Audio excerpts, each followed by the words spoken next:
6 പതിറ്റാണ്ട് നീണ്ട സേവനത്തിനൊടുവിൽ ഇന്ത്യൻ വ്യോമസേനയുടെ നട്ടെല്ലായിരുന്ന MiG-21 യുദ്ധവിമാനങ്ങൾ വ്യോമസേനയിൽ നിന്ന് വിടവാങ്ങി.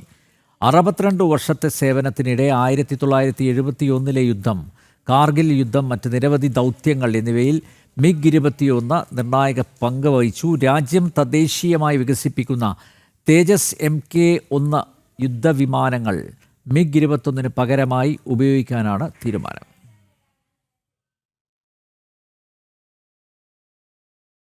ആയിരത്തി 1965, 71, 1999 ഇന്ത്യ പാക് യുദ്ധങ്ങൾ, ബലാക്കോട്ട് സർജിക്കൽ സ്ട്രൈക്ക്, ഏറ്റവും ഒടുവിൽ ഓപ്പറേഷൻ സിന്ദൂർ.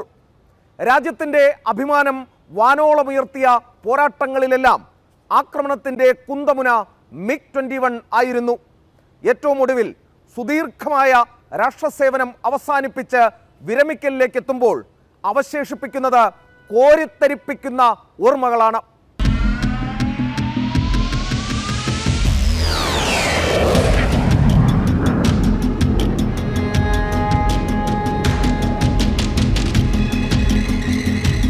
ആയിരത്തി 1990 MiG-21 ലോകരാജ്യങ്ങൾക്കിടയിൽ വലിയ പേരെടുത്തിരുന്ന സമയം.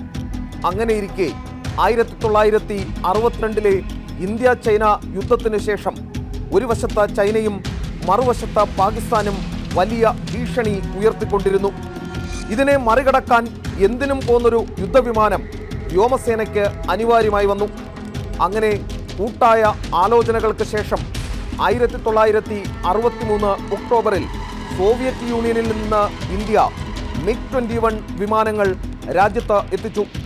സാങ്കേതിക വിദ്യ അടക്കം ഇന്ത്യക്ക് കൈമാറിയതോടെ 657 വിമാനങ്ങൾ ഹിന്ദുസ്ഥാൻ എയറോനോട്ടിക്സ് ലിമിറ്റഡ് ഇന്ത്യയിൽ തന്നെ നിർമ്മിച്ചു.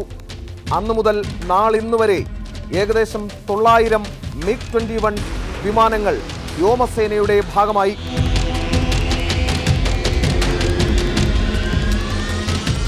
യുദ്ധമുന്നണിയിൽ ശത്രുവിനെ വിറപ്പിച്ചതിൻ്റെ ധാരാളം വീരഗാഥകൾ പറയാനുണ്ട് MiG-21. എണ്ണം പറഞ്ഞ ഇന്ത്യൻ വിജയങ്ങളിൽ വജ്രായുധമായി മാറി ഈ വിമാനം. ഒരുപക്ഷെ പാകിസ്ഥാനായിരിക്കും MiG-21 ചൂടറിഞ്ഞ പ്രധാനപ്പെട്ട രാജ്യം. 1965 ഇന്ത്യ പാക് യുദ്ധവേളയിൽ MiG-21 വ്യോമസേനയുടെ ഭാഗമായിരുന്നെങ്കിലും അവ പോർമുഖത്ത് പരിമിതമായി മാത്രമാണ് ഉപയോഗിക്കപ്പെട്ടത്. പിന്നീട് നടന്ന 71 ഇന്ത്യ പാക് യുദ്ധത്തിൽ MiG-21 ആയിരുന്നു ഇന്ത്യയുടെ വജ്രായുധം.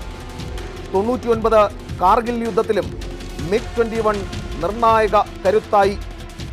ഇന്ത്യയിൽ കടന്നുകയറിയ പാക് അറ്റ്ലാന്റിക് വിമാനത്തെ അത് വെടിവെച്ചിട്ടു. പാകിസ്ഥാനിലെ ഭീകര കേന്ദ്രങ്ങളെ ലക്ഷ്യമിട്ടുള്ള 2019 ബലാക്കോട്ട് ആക്രമണത്തിലും 2025 ഓപ്പറേഷൻ സിന്ദൂറിലും MiG-21 പങ്കാളിയായി. 2019 ഫെബ്രുവരി 27 പാകിസ്ഥാൻ പോർവിമാനങ്ങളെ തുരത്തുന്നതിനായി വിംഗ് കമാൻഡർ അഭിനന്ദൻ വർദ്ധമാൻ ഉപയോഗിച്ചതും MiG-21 ആയിരുന്നു. അന്ന് പാകിസ്ഥാന്റെ പോർവിമാനമായ സാങ്കേതികതയിൽ ഒരു പടി മുന്നിലുള്ള A-60 വെടിവെച്ചിട്ടതും MiG-21 ആയിരുന്നു.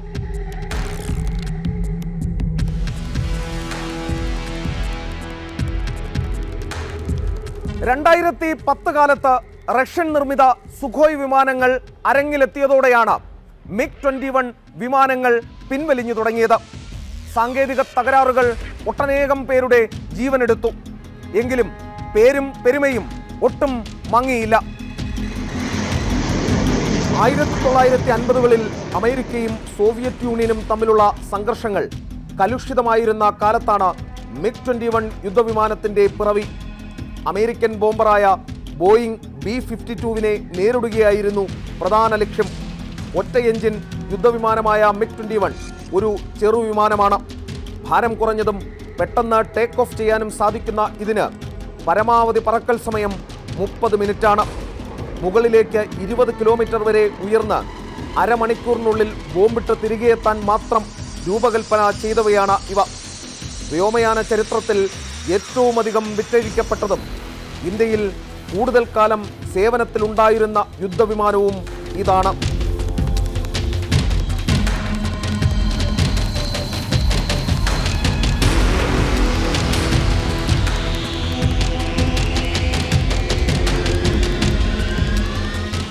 തേജസും സുഖോയും റഫേലും അടങ്ങുന്ന പുത്തൻ തലമുറ യുദ്ധമുന്നണിയിൽ MiG-21 ഒരുപക്ഷെ ഒരു അധികപ്പറ്റായിരിക്കാം. എങ്കിലും രാജ്യത്തിനായി ശത്രുവിനെ വിറപ്പിച്ച തലയെടുപ്പോടെയാണ് പിൻവാങ്ങൽ. രാജ്യത്തിൻ്റെ കരുത്തിൻ്റെ പര്യായത്തിന് വിട. എസ് ശ്രീകാന്ത്, ജനം, ഡൽഹി.